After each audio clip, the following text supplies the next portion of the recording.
Halo teman-teman MJ Taiwan, balik lagi bersama aku Ken di section Breaking News. Nah, di Breaking News hari ini kita akan ngomongin apa sih, Ken? Jadi teman-teman, aku ada breaking news yang menurut aku cukup menarik untuk dibahas, yaitu Pak Jokowi menggratiskan semua pengobatan gagal ginjal akut. Nah, buat teman-teman yang nonton di video yang kemarin, itu aku menyebutkan di tips and tricks itu, di fun fact itu mungkin mengenai tentang ada beberapa obat yang diduga memiliki khasiat EG atau ethylene glycol. Nah, jadi itu yang disangka untuk menyebabkan beberapa korban, yaitu dari masyarakat Indonesia, bisa mendapatkan atau menyebabkan gagal ginjal akut, teman-teman. Nah, jadi kita akan bahas nih, Pak Jokowi responnya gimana. Oke, teman-teman, lanjut. Nah, teman-teman, sembari menunggu hasil investigasi yang dilakukan oleh BPOM, teman-teman, Pak Jokowi menginstruksikan kepada Menteri Kesehatan Pak Budi Gunadi Sadikin itu untuk menghentikan sementara peredaran obat-obat yang diduga penyebab untuk gagal ginjal akut tersebut, teman-teman. Nah, teman-teman, selain itu, teman-teman, Pak Jokowi juga telah memberitahukan atau meminta kepada Menteri Kesehatan untuk melakukan eksplorasi terhadap seluruh faktor resiko atau penyebab kasus gagal ginjal ini tersebut, teman-teman, baik dari sumber obat ataupun potensi penyebab yang lainnya. Serta, teman-teman, Pak Jokowi juga telah memberikan arahan untuk BPOM untuk segera menarik dan juga menghentikan peredaran obat-obat yang secara eviden atau sudah terbukti mengandung bahan obat yang penyebab dari gangguan gagal ginjal tersebut, teman-teman. Nah, teman-teman, mungkin nanti teman-teman pantengin aja untuk mungkin nanti akan dirilis beberapa jenis obat-obat apa aja sih yang terbukti mengandung EG ini, teman-teman. Jadi teman-teman juga bisa memberitahu dan juga bisa menyebarluaskan berita yang tentang kurang lebih ada obat-obat ini yang mungkin jangan dikonsumsi dulu nih karena ada EG-nya atau ada masih diteliti. Jadi biar teman-teman juga bisa sehat juga, teman-teman, dan tidak bisa terkena bukan tidak bisa terkena gagal ginjal sih, tapi faktor untuk kena gagal ginjalnya juga lebih menipis lah karena kan kita mengikuti arahan dari Pak Jokowi. Nah, teman-teman, jadi kesimpulannya apa sih, kan, dari breaking news hari ini? Jadi kesimpulannya, teman-teman, aku senang banget Pak Jokowi telah menindaklanjuti juga kasus ini. Merupakan kasus yang serius ya, teman-teman, karena yang menurutku selain masalah ekonomi, resesi yang di tahun 2023, kita juga harus waspada terhadap tingkat kesehatan yang ada di dalam Indonesia juga nih, teman-teman. Dan Pak Jokowi juga sangat paham betul bahwa masalah ini juga merupakan masalah yang serius. Makanya beliau juga langsung menindaklanjuti masalah ini, teman-teman. Jadi ya nggak apa-apa, jangan panik, teman-teman, ikuti aja instruksi dari Pak Jokowi dan juga pantengin terus tuh news-news dari pihak-pihak yang berwenang untuk teman-teman bisa pantengin biar teman-teman tahu nih kurang lebih obat-obat apa aja sih yang terkena EG atau mengandung EG. Nah, jadi biar teman-teman juga bisa tahu nih informasi tentang begini-beginian. Oke, teman-teman, kalau misalnya teman-teman suka dengan video ini, aku berharap banget teman-teman bisa share dan juga teman-teman bisa subscribe, karena dengan teman-teman subscribe, teman-teman share, juga teman-teman bisa bantu channel ID Radio buat bertumbuh lebih baik lagi ke depannya, sehingga kita juga tim ID Radio bisa menyebarluaskan lagi tentang channel ID Radio dan juga bisa memberitahukan kepada teman-teman news dan juga hal-hal lain, yaitu fun fact dan juga podcast, serta edukasi teman-teman buat biar teman-teman juga bisa menambah informasi dan juga berkembang ke depannya. Oke, teman-teman, kita sama-sama belajar, kita sebarluaskan ID Radio. Semoga ID Radio bisa bertumbuh ke depannya lagi. See you guys on the next breaking news. Aku kan pamit undur diri dulu. Dadah. Halo teman-teman PMD Taiwan atau yang sedang watch video ID Radio dimanapun kalian berada. Nah, jadi balik lagi bersama aku Ken di section Fun Fact. Nah, di Fun Fact kali ini aku akan ngomongin tips and tricks di yang kali ini. Buat teman-teman yang ngerasa kenapa sih aku rasanya nggak produktif atau sehari-harinya ya lewat-lewat gitu-gitu aja. Nah, jadi mungkin video ini aku berharap bisa membantu teman-teman dan juga bisa mengubah pikiran bahwa teman-teman yang nggak produktif, gimana sih caranya supaya bisa menjadi produktif. Oke teman-teman, pantengin aja. Nah teman-teman, dari website yang aku udah baca, di website di sini menyimpulkan atau merumuskan satu rumus, yaitu yang dinamakan dengan produktif itu sebenarnya apa sih? Jadi teman-teman, produktif itu sama dengan memberikan waktu ditambah memfokuskan waktu. Nah ini sebenarnya apa sih kan rumus ini? Jadi teman-teman, kenapa aku pilih rumus ini juga dan aku ngerasa bahwa ini benar? Karena ketika teman-teman ngerasa produktif, itu teman-teman harus memberikan waktu teman-teman.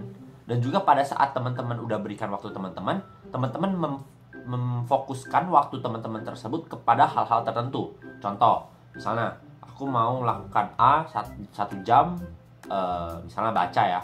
Aku mau membaca selama 1 jam. Ketika teman-teman telah meluangkan waktu dan teman-teman bacanya cuman 15 menit, terus break 5 menit, atau break 30 menit, terus teman-teman baca lagi 15 menit, aku yakin teman-teman nggak akan ngerasa produktif. Kenapa? Karena teman-teman nggak ngefokusin tenaga teman-teman atau nggak ngefokusin waktu teman-teman untuk melakukan suatu kegiatan tersebut. Coba bayangin kalau misalnya teman-teman ngomong, oke, aku mau melakukan membaca nih selama 1 jam. Nah, teman-teman baca tuh benar-benar ya kita ngomongnya nggak 1 jam deh, misalnya oke, 20 menit kita baca, 5 menit break, habis itu 20 menit baca lagi, habis itu 5 menit break lagi teman-teman. Aku yakin teman-teman akan ngerasain bahwa teman-teman, gila, aku produktif banget nih sekarang. Makanya aku setuju nih dengan produktif sama dengan meluangkan atau memberikan waktu teman-teman, ditambah dengan teman-teman memfokuskan waktu teman-teman. Nah, tapi Ken, gimana sih caranya supaya kamu bisa meluangkan waktu dan juga memfokuskan waktu? Nah, ini ada 3 cara nih teman-teman, yang dari website ini yang menurut aku juga setuju.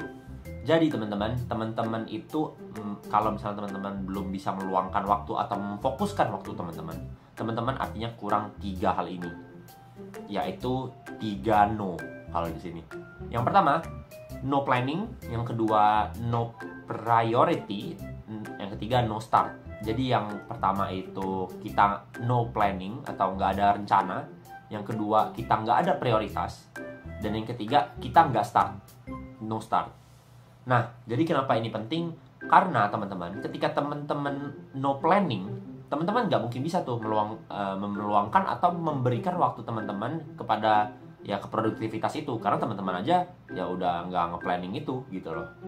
Makanya make sense kan teman-teman, ketika teman-teman mau planning atau teman-teman merencanakan sesuatu, besok aku mau produktif nih, produktifnya ngapain? Nah itu kan teman-teman udah langsung mikir ke depan tuh. Sebenarnya teman-teman berencana untuk besok aku mau ngapain, sehingga teman-teman bisa luangkan waktu teman-teman. Nah yang kedua, no priority atau nggak ada prioritas. Nah, kenapa ini penting? Karena ketika teman-teman sudah melakukan planning, teman-teman udah plan A, B, C besok mau ngapain, tapi teman-teman ngerasa bahwa pada saat jam tersebut teman-teman nggak ngerasa bahwa itu prioritas teman-teman. Contoh, besok aku mau ngebaca deh jam 9 sampai jam 10. Tapi teman-teman ngerasa bahwa itu bukan prioritas teman-teman, melainkan teman-teman nonton YouTube itu merupakan prioritas teman-teman. Nah, pasti itu akan teman-teman lebih milih untuk nonton YouTube ataupun ngobrol sama teman mungkin. Nah, dibandingkan teman-teman membaca dan juga teman-teman yang udah habisin waktu buat planning tadi udah kebuang sia-sia karena teman-teman ngerasa bahwa ya membaca itu nggak prioritas gitu loh. Terus juga teman-teman buat tambahan tadi yang tentang nggak ada prioritas, itu jadinya teman-teman ngerasa bahwa ya bukan prioritas aku untuk membaca, jadi buat apa aku luangin energi aku ke sana, sehingga teman-teman meluangkan energi teman-teman dan juga meluangkan waktu teman-teman buat hal yang lain lagi. Nah, yang ketiga nih teman-teman, menurut aku yang paling penting, no start atau nggak memulai. Kenapa sih ini penting kan? Karena teman-teman, kalau teman-teman nggak mulai, teman-teman ya gitu-gitu aja gitu loh. Teman-teman udah plan, teman-teman udah ngerasa, ini prioritas aku nih untuk membaca atau untuk bisnis atau untuk mikir tentang masa depan. Tapi teman-teman nggak ada initiate atau teman-teman nggak lakukan itu, nggak mulai, ya itu akan jadi planning doang. Dan alhasil waktu tetap berjalan, tapi teman-teman ya stay di situ-situ aja gitu loh. Makanya ya kalau bisa start now teman-teman. Walaupun gerakan-gerakannya kecil. Contoh, misalnya teman-teman mau ngebaca nih besok pagi, tapi gimana sih caranya step-step awalnya? Ya udah, berarti sewaktu malam misalnya sebelum teman-teman tidur, teman-teman udah taruh tuh buku di atas meja teman-teman di sebelah alarm clock atau alarm teman-teman, sehingga waktu teman-teman bangun, teman-teman udah lihat nih, aduh langsung ada buku, sehingga badan teman-teman merasa bahwa oh iya, oke, aku harus ngebaca, dan itu jadinya satu kesatuan gitu loh gerakannya teman-teman, sehingga ya teman-teman bisa langsung start di sana. Nah teman-teman, terus juga untuk masalah start ini, aku juga udah pernah nonton di salah satu video YouTuber, yaitu YouTuber tentang produktivitas juga dan juga tentang hidup, dan teman-teman boleh banget nonton video dari beliau, karena beliau ini merupakan seseorang yang bisa membuat teman-teman tuh ngerti makna hidup, atau gimana sih caranya supaya menjadi lebih produktif, atau gimana sih caranya supaya lebih banyak generate money atau mendapatkan uang yang lebih. Pola pikirnya gimana sih, teman-teman boleh cek di kolom description di bawah. Nah, tips and tricksnya gimana sih supaya bisa start? Aku sering banget baca dari orang-orang sukses itu bahwa lebih milih konsisten dibanding intensity atau intensitas. Jadi ibarat kata kita naik tangga, kalau misalnya intensitas itu teman-teman, itu merupakan kita waktu naik tangga itu kita langkahin tangganya 2-3 kali. Nah, tapi kalau konsisten itu kita setiap hari ngelangkah satu aja, satu anak tangga.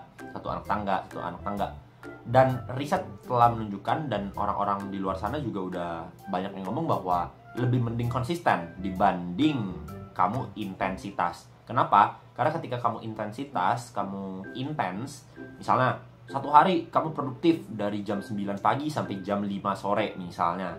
Nah, badan teman-teman pasti ngerasa, wah gila, aku produktif banget nih hari ini.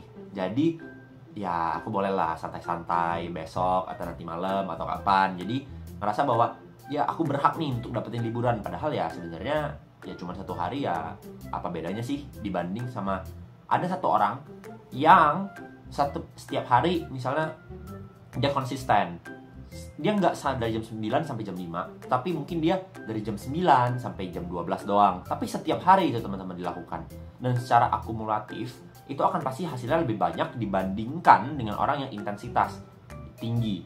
Karena dengan kamu konsisten secara, coba teman-teman bayangin aja, kalau misalnya setiap hari 3 jam, ataupun 1 jam, ataupun 15 menit, itu pasti akan ketabung ke depannya, dan itu pasti akan ya lanjut terus teman-teman. Sehingga masuk ke tips yang kedua, yaitu teman-teman punya habit atau teman-teman punya kebiasaan. Jadi ketika teman-teman punya kebiasaan, nah itu pasti paling mudah teman-teman. Setelah teman-teman punya kebiasaan untuk produktif secara konsisten, teman-teman akan ya secara tidak langsung aja teman-teman pasti akan produktif gitu teman-teman. Nah mungkin sampai sini aja teman-teman fun fact hari ini. Aku berharap teman-teman bisa ngerti, dan juga teman-teman bisa paham poinnya di mana. Dan juga kalau misalnya teman-teman nggak paham, nggak apa-apa, teman-teman tulis di kolom komen, teman-teman langsung komen aja mau tanyanya di bagian mana sih atau apa. Ya aku jujur aja sendiri belum produktif sih teman-teman, karena ya aku sebagai student ya kadang-kadang masih kelewat aja, nggak konsisten gitu teman-teman. Tapi ya nggak apa-apa, setiap hari mulai sesuatu yang hal kecil aja, dan itu akan ditambung ke depannya, pasti akan jadi banyak. Makanya kan kata orang, dikit-dikit lama-lama jadi bukit gitu teman-teman. Oke teman-teman, aku kan pamit undur diri dulu. See you guys on the next video. Bye bye.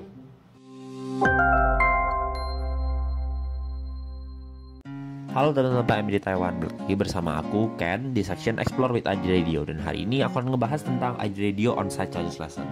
Jadi teman-teman, Aji Radio itu ada buka Chinese lesson loh buat teman-teman, dan itu fee-nya gratis. Nah, tempatnya di mana? Nah, di sini teman-teman. Jadi ini di Central District Kota Taichung di Chongshan 73. Nah, buat teman-teman yang mau lihat langsung di mana, itu ada di kolom description ya. Nah teman-teman, jadi sebenarnya ada apa aja sih di dalam Chongshan 73 ini teman-teman?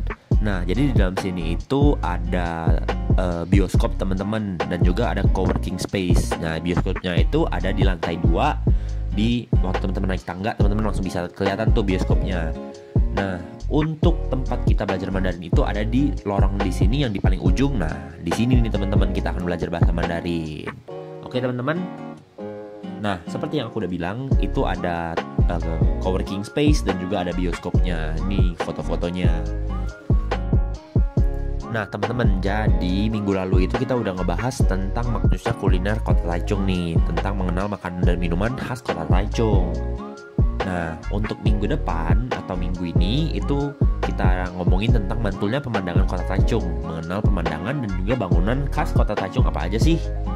Nah untuk next weeknya nih teman-teman, kita akan ngomongin tentang menariknya budaya Kota Taichung. Jadi tentang acara-acara musik yang ada dan juga kesenian di Kota Taichung itu ada apa aja sih? Dan gimana cara ngomongnya pakai bahasa Mandarin. Nah, untuk tanggal 19 bulan November nanti itu kita akan ngomongin tentang merancang perjalanan di kota Taichung. Jadi tentang gimana sih caranya merancang tamasya sehari di Kota Taichung itu menggunakan bahasa Mandarin dan juga plan-plannya itu gimana aja sih. Nah, ini seru banget nih teman-teman. Nah teman-teman, jadi sebenarnya benefit datang ke sini apa sih? Jadi teman-teman pastinya akan mendapatkan bahasa Mandarin nih, yaitu ya kemampuan bahasa Mandarin teman-teman akan meningkat serta dapat snack khas Indonesia dari tim ID Radio. Nah eksklusif buat teman-teman yang datang 2 minggu, itu teman-teman bisa dapetin materi course exam TOCFL sehingga teman-teman nggak perlu lagi tuh beli buku atau beli apapun tentang TOCFL karena teman-teman udah dapetin materi yang berbobot banget buat tes TOCFL. Nah, mungkin sampai sini aja. Aku tunggu teman-teman di lokasi ya, teman-teman. See you guys. Dadah.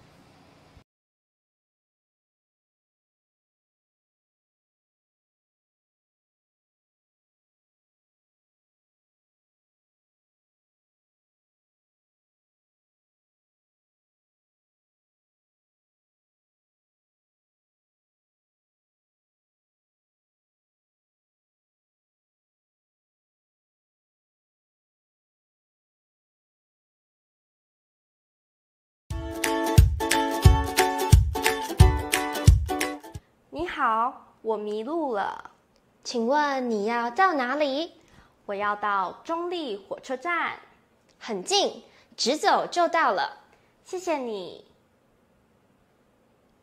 你好，我迷路了，请问你要到哪里？我要到捷运站。很远，我建议你搭计程车。谢谢你。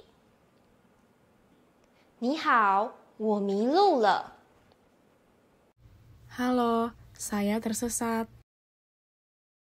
很近，直走就到了。 Sangat dekat, lurus saja sudah sampai. 很远，我建议你搭计程车。 Sangat jauh, saya anjurkan kamu naik taksi saja.